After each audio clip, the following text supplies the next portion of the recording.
Shalom, puji Tuhan. Bapak Ibu, kita bersyukur pagi hari ini kita boleh kembali berjumpa di acara Saat Teduh Suara Gembala.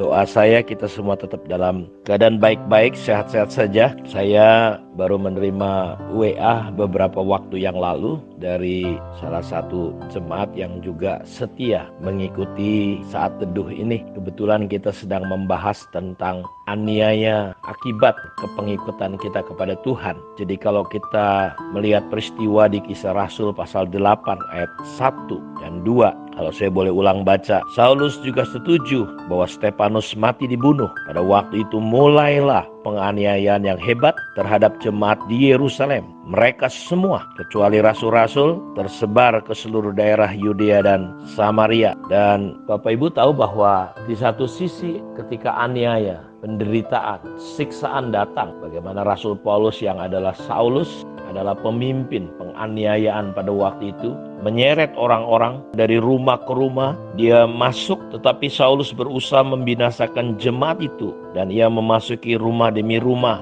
dan menyeret laki-laki dan perempuan keluar dan menyerahkan mereka untuk memasukkannya ke dalam penjara. Jadi kita melihat dalam situasi itu banyak orang lari ke beberapa kota, dan akibat positifnya adalah Injil tersebar kemana-mana Bapak Ibu. Filipus contohnya, dari situ kegerakan Tuhan terjadi. Jadi saya lanjutkan, ketika kisah-kisah tentang Syahid, rasul-rasul ini didengarkan, salah satu jemaat kita yang di Jakarta punya teman juga ngalamin penderitaan. Bagaimana dia melayani karena mungkin dia menjangkau orang-orang, anak-anak jalanan, panti asuhan. Orang-orang coba menghasut sehingga terjadi tuduhan-tuduhan palsu, fitnah, sehingga dia harus ditangkap, dipenjara dengan ancaman hukuman kurang lebih hampir 13 tahun Bapak Ibu. Dan banyak peristiwa-peristiwa seperti ini terjadi di zaman kita ini Bapak Ibu, di tempat-tempat, di beberapa tempat daerah yang memang Injil susah diberitakan, dan mereka marah ketika tahu Injil diberitakan, sehingga banyak kasus-kasus yang orang, hamba-hamba Tuhan, sahabat-sahabat kita mengalami penderitaan.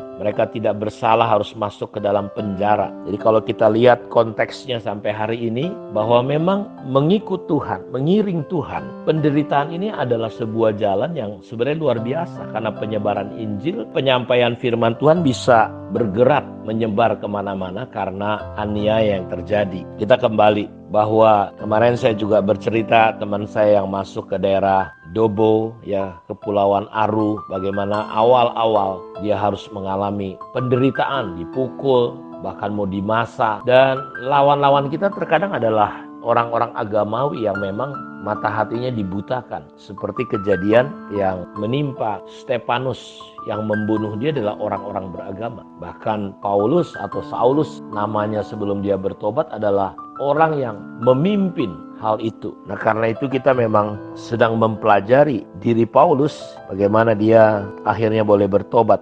Jadi setelah pertemuannya dengan Tuhan Yesus, dia mengalami kebutaan dan selama hampir 3 hari, dan Tuhan mengutus seorang Ananias, seorang hamba Tuhan yang juga merupakan mentor dan menemani Saulus pada waktu itu. Dan bagaimana Saulus mendapat penglihatan, di mana ia melihat bahwa seorang yang bernama Ananias masuk ke dalam dan menumpangkan tangan ke atasnya supaya dia dapat melihat lagi. Jadi kita melihat perbuatan yang ajaib yang Tuhan lakukan. Kalau kita baca di sini Bapak Ibu ya, Saulus menyebutnya seorang yang saleh. Firman Tuhan kepadanya dalam suatu penglihatan, Ananias, jawabnya, ini aku Tuhan.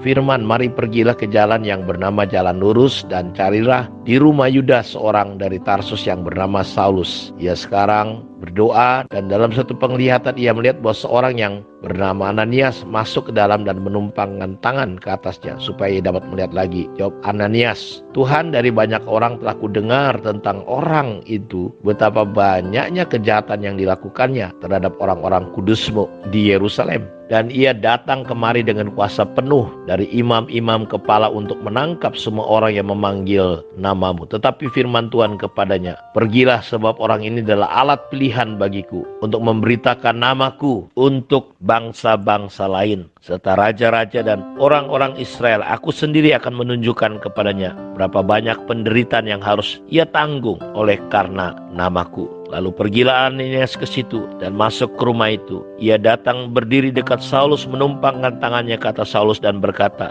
"Saulus, saudaraku, Tuhan Yesus yang telah menampakkan diri kepadamu di jalan yang kau lalui telah menyuruh aku kepadamu supaya engkau dapat melihat lagi dan penuh dengan Roh Kudus. Bukalah matamu dan melihatlah." Dan seketika itu juga seolah-olah selaput gugur dari matanya sehingga Saulus dapat melihat lagi dan menatap Ananias. Lalu kata Ananias, "Allah nenek moyang kita telah menetapkan engkau untuk mengetahui kehendaknya, untuk melihat yang benar dan untuk mendengar suara yang keluar dari mulutnya. Sebab engkau harus menjadi saksi terhadap semua orang tentang apa yang kau lihat, yang kau dengar, dan sekarang mengapa engkau masih ragu-ragu? Bangunlah, berilah dirimu dibaptis, dan dosa-dosamu disucikan, sambil berseru kepada nama Tuhan." Saulus bangun dan dibaptis, dan setelah itu ia makan, pulihlah kekuatannya. Jadi sejak dibaptis, kehidupan Saulus berubah drastis. Dia menjadi pelayan Tuhan yang setia hingga akhir hayatnya. Dan Alkitab sudah menubuatkan bahwa ketika Ananias sempat bertanya, ini orang jahat ini orang yang tidak benar, ini orang-orang yang mendapat kuasa penuh untuk membunuh orang-orang percaya, orang-orang Kristen, menyiksa. Tetapi Tuhan berkata, ini adalah alatku, aku mau pakai dia dan aku akan tunjukkan bagaimana dia akan melalui, dan banyak penderitaan akan dialami oleh Rasul Paulus yang berubah akhirnya. Jadi kita melihat bahwa sudah dinubuatkan, Bapak Ibu, bahwa Rasul Paulus pun akan mengalami banyak penderitaan. Dalam kisah-kisah ke depan, kita akan mendengar dan menyelidiki bagaimana dan apa yang dilalui dan dialami oleh Rasul Paulus. Kita akan lihat dalam surat-suratnya bagaimana dia mengalami aniaya, penderitaan dari saudara palsu, dari orang-orang yang coba berkali-kali dia juga coba ingin dibunuh. Tetapi Tuhan meluputkan dia sampai tiba akhirnya dia berkata kepada anak didiknya bahwa dia telah mengakhiri pertandingan yang baik. Darahku telah siap dicurahkan dan dia telah mengakhiri pertandingan yang baik. Tidak lama kemudian dia dipenggal kepalanya. Jadi kita lihat Bapak Ibu bahwa kita tidak perlu lagi takut untuk memberitakan Injil dengan segala resikonya. Dan saya berharap lewat kisah Paulus ini kita semakin dikuatkan dan diteguhkan tentunya. Kiranya Tuhan memberkati kita semua. Shalom.